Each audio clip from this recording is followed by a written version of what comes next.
Hey there, how you doing? Hey, it's Mike from Empty the Bench, and coming at you with another live ETB presentation. This is the AFC North. We're unrehearsed, and we just throw it out there so you can enjoy. Actually, I'm sitting here watching the football game while I'm recording, so trying not to lose focus. But we're going to do the AFC North. We've already done the South, East, and West. We're going to conclude it with the North, and we're going to talk about the division. In inside division, we got Cincinnati Bengals, Pittsburgh Steelers, Cleveland Browns, and of course the Baltimore Ravens. Here's how they finished up last year. You can see that we got two teams making the playoffs: the Bengals and the Steelers. Ravens and Cleveland both kind of in a rebuild process. So let's see how they did as far as drafts and acquisitions. The Bengals, we got them as a B minus with their draft. You can see they've got a couple of players in there. We do like Andrew Billings. He was kind of a big defensive tackle, had a nice showing at the combine. Tyler Boyd, he's one of those receivers that could be an impact receiver, kind of fill the hole for some of the offensive receiver, the wide receivers that they lost last year. They did add a couple of nice pickups in the offseason. They added Dansby as a linebacker and Taylor Mays. We like him at the DB position. Of course, another wide receiver in there as well. So they were pretty active. I think they're going to fall off a little bit, 12-4. We'll see what we got them as far as early predictions here. The Steelers, we gave their draft a C. You know, they had a lot of holes. They lost a lot of players this year. There was a lot of moves that were made. So I'm not sure if this rookie class is going to step right in and make the huge impact that they're going to need to make in order to support some of the key players that they lost this year. They did pick up a few guys, but when I look at it, there's nothing really super significant there that tells me that they're going to be much stronger than what they were last year. I know that Ben and Brown last year, there were some issues health wise. So the key is they got to stay healthy in order for them to return to the playoffs again. The Ravens, we gave them an A minus for their draft. We do like Stanley. He was a very big physical offensive lineman. A guy that could jump right in and start at that left tackle position. And Correa was a solid linebacker. Chris Moore, wide receiver, that's kind of a scat back. That's going to be a nice little addition. So we gave him an A minus there. And when you look at their off-season acquisitions, bringing Eric Waddell, Mike Wallace, and Benjamin Watson, although Benjamin Watson I think got hurt in the preseason. These are guys that could come in and immediately start and make an impact in a positive way. We really do like the way that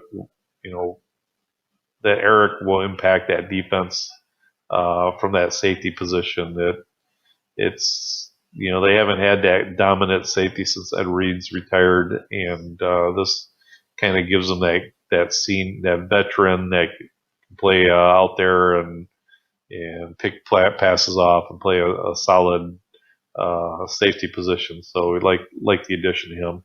The Browns, we gave them a B overall for their draft. They brought in a ton of players. They were able to pick up. They had a lot of draft picks. They moved back a little bit in the draft, and were able to pick up a lot of guys. Pick up a lot of extra draft picks because of the movement that they were able. They're probably one of the most active teams as far as the draft went. We like the fact that they're doing that. So we gave them a B as a grade. As far as their off-season acquisitions, they were able to bring some talent in, but the problem with Cleveland Browns is that, and I don't know if it's temperatures or if it's just the winning aspect of it, but they have a lot of good players that they pick up that end up leaving and going to other teams, and it makes it very tough to build some sort of veteran base that you can build off of with your drafts. So, um, it's a tough situation for Cleveland. Um, Here's how we have our early predictions. We've got Cincinnati winning the division at 11-5. So it was a little bit of a step backwards, only because they lost so much talent at the wide receiver position.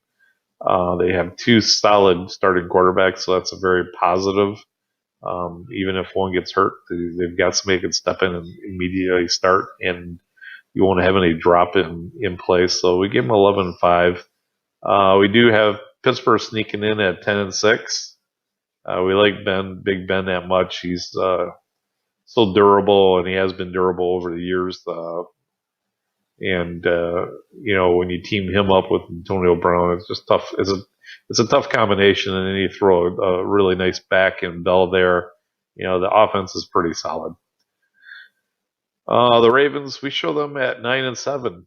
They're just not going to make the playoffs. They're going to be one of those teams that are going to compete right up to the end, but they're going to fall short.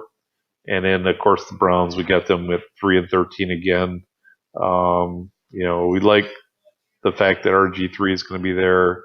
It's kind of a clean slate for him, and he's got a chance to prove, what kind of a caliber player he is, and we really do like his talent level. Hopefully, he doesn't decide to put it all on his back and run too much. I really think the key for him is to stay healthy. He's got a big, strong arm, and he is quick when he gets out in the open field, and there's nothing wrong with that. But he needs to turn it out of bounds or slide before he takes impact to the head. So we'll see how that ends up. But that's our AFC North preview. So again, we've got the Bengals winning it all, winning it the division, and the Steelers right there behind them. So hope you enjoyed this. If you did, subscribe, follow us on Facebook, check us out, and leave comments if you want to. So we'll talk to you later.